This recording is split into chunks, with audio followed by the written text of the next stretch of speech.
You're listening to Civic Media. You can tune into any of our live shows on any radio station across the state with the Civic Media app. Find us in your phone's app store and listen anytime, anywhere. This is your WGBW Daily News Roundup for the Talk of Green Bay, 97.9 FM and 1590 AM. For 97.9 WGBW News, I'm Lisa Hale. The first day of the NFL draft in Green Bay saw capacity crowds just an hour or so after officially opening. The NFL notified people at 6:20 that the crowd had reached maximum capacity and that general admission was paused. NFL Commissioner Roger Goodell told the crowd that Green Bay has a population of 107,000, but the draft saw 125,000 plus visitors. The NFL said official counts from yesterday's draft was 205,000 sports fans. The NFL draft in Green Bay continues through Saturday at Lambeau Field and Titletown. The NFL Foundation and the Green Bay Packers together awarded a $150,000 grant to the nonprofit Compute Up organization yesterday. That organization will now use the money to give almost 500 new and refurbished computers and other devices to Oneida Nation students to use in school and at home. In town for the NFL draft, NFL Commissioner Roger Goodell toured the school as part of the NFL Inspire Change event. Between 10,000 and 12,000 visitors attended the first day of the Draft City Music Fest at Light Park in downtown Green Bay Wednesday night. The Draft City Music Fest is part of the Touchdown Downtown activities happening during Draft Week. Saturday night, after the final round of draft picks, the 8th round downtown part of the Draft City Music Fest begins. The Saturday lineup includes Hang 10, Rebelmatic, J. Roddy Walston, Jizza, and Less Than Jake. The music acts start at 5 p.m. A Nina woman has claimed the $9.5 million Megabucks jackpot from the Saturday, April 12th drawing. Tanya Hedke claimed the largest Wisconsin lottery prize so far this year at the Wisconsin Lottery offices in Madison this week. Hedke purchased her winning ticket from a Quick Trip in Kaukauna. The Megabucks lottery is only offered in Wisconsin, and the odds of winning is 1 in 6,991,908. Appleton police arrested a teacher at St. Ignatius Catholic School and Chesterton Academy in Kaukauna Wednesday on 10 counts of possession of child pornography. The case originated from an online tip received through the National Center for Missing and Exploited Children. Appleton police identified Colin Killeran of Appleton as the suspect and seized his electronic devices. Police say at this time there's no evidence to suggest that any children were harmed at the school. Police ask anyone with information to contact the Appleton Police Department. A Shawano County man was sentenced to 11 years in prison and 9 years extended supervision this week for 16 counts of being a convicted felon in possession of a firearm, 3 counts of possessing a silencer, and 1 count of possession of fentanyl. The other 61 charges against 34-year-old Kyle Matcha were dropped. The criminal complaint says Matcha was arrested after police responded to a domestic disturbance at his home. They found dozens of weapons, including 46 long guns and 23 handguns, and more than 1,300 pounds of ammunition. Matcha has prior convictions for possession and bail jumping. A Wisconsin judge has prevented the Trump administration from deporting a second UW-Madison student. Savannah Tomei Olson has details. According to the Wisconsin State Journal, 21-year-old Allison Yang is a Chinese student at the business school. She's set to graduate in about 2 weeks and work as an actuarial assistant before grad school. But her visa was revoked. She had a speeding ticket, and that may be the basis of her deportation. The paper reports a federal judge here in Madison ruled that revoking her visa was, quote, an abuse of discretion, end quote, and a speeding ticket is not a valid reason to deport someone. The judge's ruling says if she had to go home, she would have spent more than $130,000 and not get her degree. On top of that, he mentioned the psychological impact, saying she's now in constant fear and doesn't want to leave her room, worried that immigration authorities will arrest her.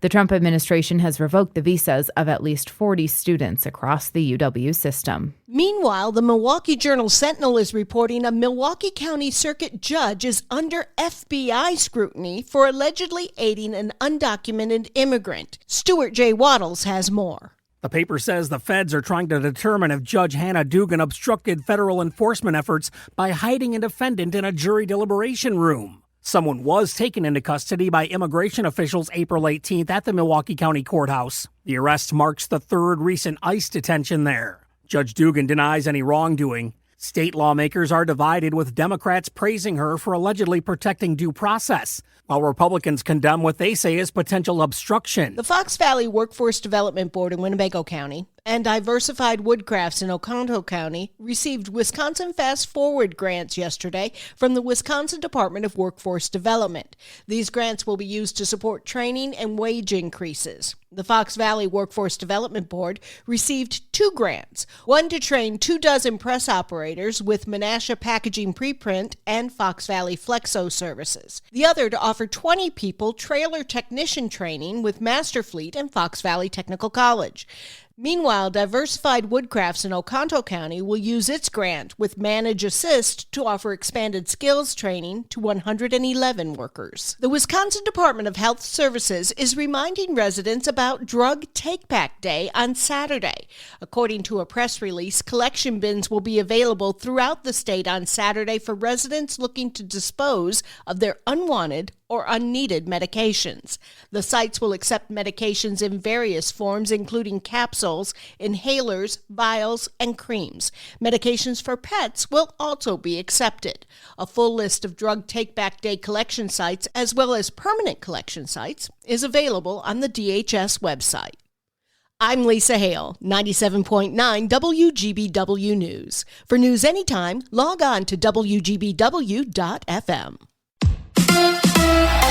The Packers pick a receiver. Hi, I'm Mike Clemens with Sports in Green Bay. Last night at the NFL Draft. With the 23rd pick in the 2025 NFL Draft, the 13-time world champion Green Bay Packers, for the first time since 2002, draft a wide receiver,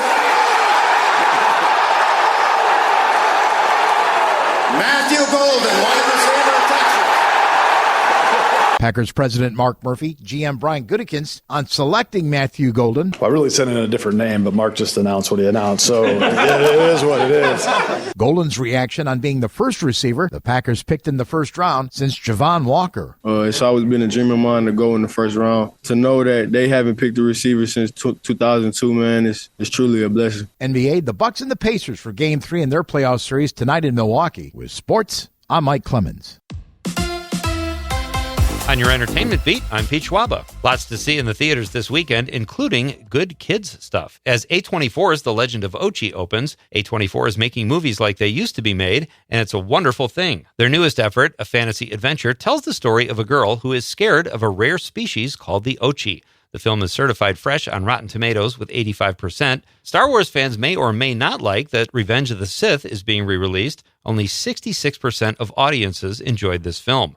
Do you give it another chance? Horror film Until Dawn tells the story of a group of friends forced to live the same night over and over in the woods. The film is not yet rated, but looks absolutely gruesome. And if you're in the mood for an action thriller, check out The Accountant 2, starring Ben Affleck as Christian Wolf, who uncovers a conspiracy and goes on the hunt for a network of killers. Certified fresh at 80% on Rotten Tomatoes. Let's go to the movies. There will be a new pope soon, and thanks to the movie Conclave, more people know how the new pope will actually be selected. As it turns out, after Pope Francis passed away earlier in the week, people are even more curious as they are streaming the living daylights out of the film. The film was nominated for Best Picture at this year's Oscars and stars John Lithgow, Stanley Tucci, Ray Fiennes, and Isabella Rossellini. Good film. My money's on Isabella or John Lithgow. Ben Affleck and Matt Damon have experienced tremendous success in Hollywood since their hit film Good Will Hunting. Affleck appeared on The Today Show earlier this week to promote The Accountant 2, which opens this weekend.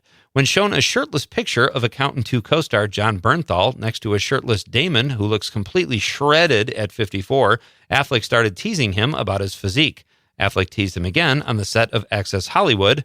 It's always tough to see your ex get in shape. The Conners' final episode aired Wednesday night and broke an age-old rule in saying goodbye. Roseanne aired for 10 seasons before going off the air in 1997. They tried to reboot the show in 2018, but Roseanne was let go after controversial social media posts. The show stayed on the air as The Conners, starring John Goodman, Sarah Gilbert, Laurie Metcalf, and Lacey Goranson. The show just wrapped its 7th and final season with John Goodman breaking the fourth wall and looking right at the camera and just saying goodnight. Great cast. Speaking of Roseanne, even though she was let go from the show she created in 2018 and had difficulties with the cast from time to time, the show honored her by mentioning her often in the final episode, and even having the main characters stand over her grave. Roseanne's character was killed off after an accidental opioid overdose and saw the family take on Big Pharma in a lawsuit. Yes, it's a sitcom. For more showbiz fun, tune in to Nightlight with me, Pete Schwaba, weeknights from 6 to 8 p.m. on the Civic Media Radio Network.